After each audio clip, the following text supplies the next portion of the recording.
Di video kali ini saya ingin menjelaskan tentang kenapa sih pengusaha itu harus melakukan promosi. Padahal ketika kita melakukan promosi belum tentu efeknya bisa sebanding atau bahkan menguntungkan untuk bisnis kita. Nah, biasanya ketika saya ditanya seperti itu saya bertanya balik, gimana caranya orang bisa tahu kalau kita jualan di lokasi tersebut kalau kita nggak pernah menginfokan ke mereka.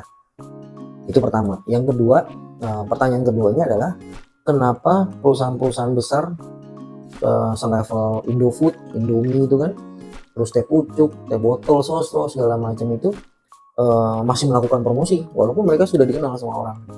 Nah, dua hal itu yang akan saya bahas di video kali ini. Jadi silakan disimak baik-baik. Semoga bermanfaat. Terima kasih telah menonton. Selamat datang di Ngomongin Bisnis. Nah, jadi teman-teman, pertanyaannya tadi sudah jelas ya, kenapa kita sebagai pengusaha harus melakukan promosi?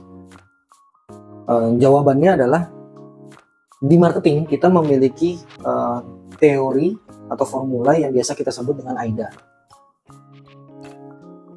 Tadi saya udah pernah bilang, gimana caranya kalau konsumen kita bisa tahu kita ada di lokasi tersebut kalau kita tidak pernah menginfokan kepada mereka gitu ya. Nah, gimana caranya kita menginfokan kepada mereka?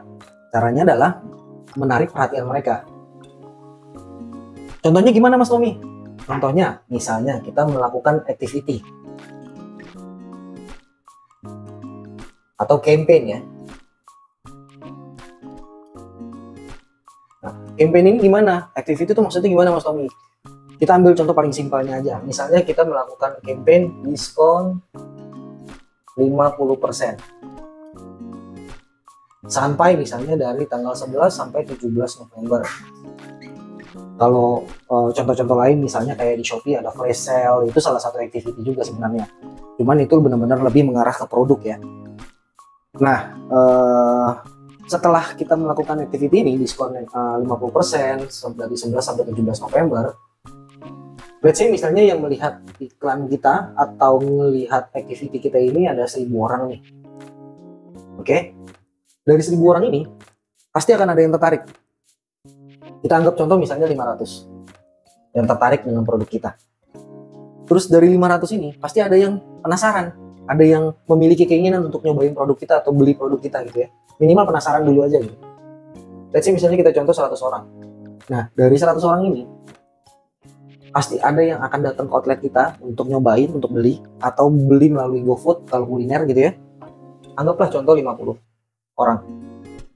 Nah, ini activity atau campaign ini tidak akan berjalan maksimal kalau kita tidak melakukan promosi.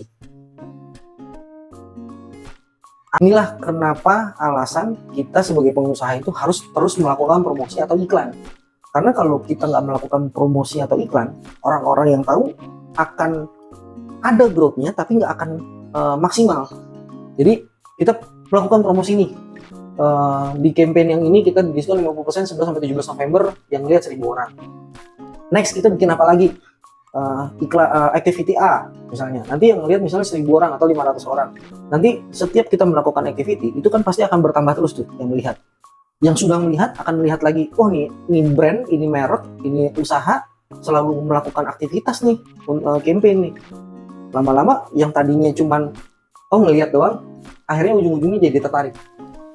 Akhirnya jadi penasaran gitu. Dari kita repeat terus iklan-iklan yang udah kita lakukan gitu.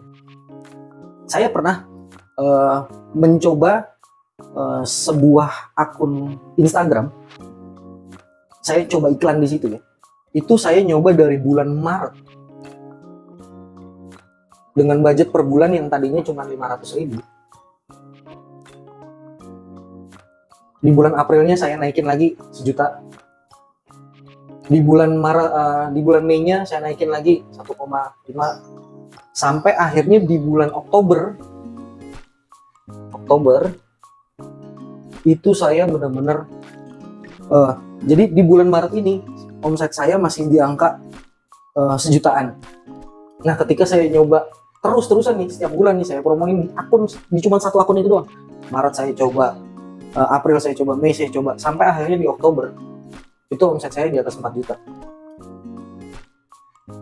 Jadi dana-dana yang udah kita keluarin dari bulan Maret sampai bulan September itu alhamdulillahnya tertutup ketika saya iklan di bulan Oktober gitu. Jadi kalau kita bilangnya belum tentu menguntungkan, iya betul, saya dari bulan Maret sampai September juga rugi gara-gara aktivitas promosi iklan saya. Cuman karena saya rutin konsisten, akhirnya di bulan Oktober saya alhamdulillah akhirnya menguntungkan nih hasil dari iklan saya gitu teman-teman. Jadi sebenarnya kalau dibilang rugi atau sia-sia, enggak juga, karena apa yang kita lakukan insya Allah gak ada yang sia-sia, karena ini adalah salah satu ikhtiar kita nih, cara kita melakukan activity campaign dengan promo berbayar iklan.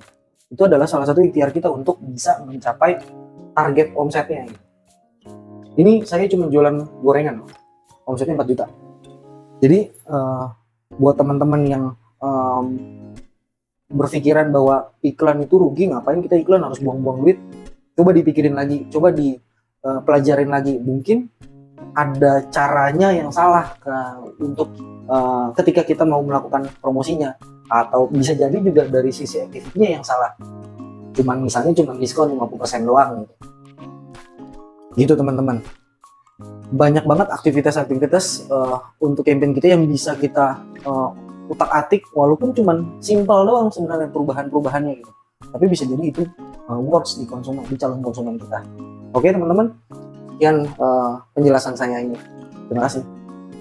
Nah itu dia tadi teman-teman penjelasan saya mengenai kenapa kita sebagai pengusaha harus melakukan aktivitas promosi ya, atau iklan, karena memang iklan itu sangat dibutuhkan agar target konsumen kita itu bisa tahu ada kita dan apa aja aktivitas yang kita lakukan, misalnya diskon, aktivitas misalnya, contoh kalau teman-teman masih ingat dulu ada yang namanya pecel lele lela. Pecel lele lela tuh melakukan aktivitas iklannya, bagi siapa saja yang bernama Lela itu makan boleh gratis di outlet tersebut gitu. Jadi mereka tinggal datang nunjukin KTP dengan nama Lela, otomatis diperbolehkan untuk makan gratis di store-nya mereka gitu. Buat yang belum mau beriklan atau masih mikir-mikir untuk melakukan iklan, nggak apa-apa, pikirin dulu, tapi yang penting ada keinginan untuk arah ke sana, karena iklan itu sangat bagus banget untuk usaha kita. Yang penting campaign atau aktivitasnya itu benar-benar dimatengin banget, dipikirin banget, biar hasilnya juga maksimal gitu. Nah mungkin ada tambahan dari teman-teman yang sudah lebih expert dari saya, boleh bantu di kolom komentar. Buat teman-teman yang baru melihat video ini, selamat menonton. Jangan lupa juga untuk di follow, di like, dan di favoritin untuk yang nonton di TikTok, dan jangan lupa juga untuk subscribe channel YouTube saya. Semoga video-video yang saya buat ini bermanfaat, dapat menginspirasi teman-teman. Sekian dari saya.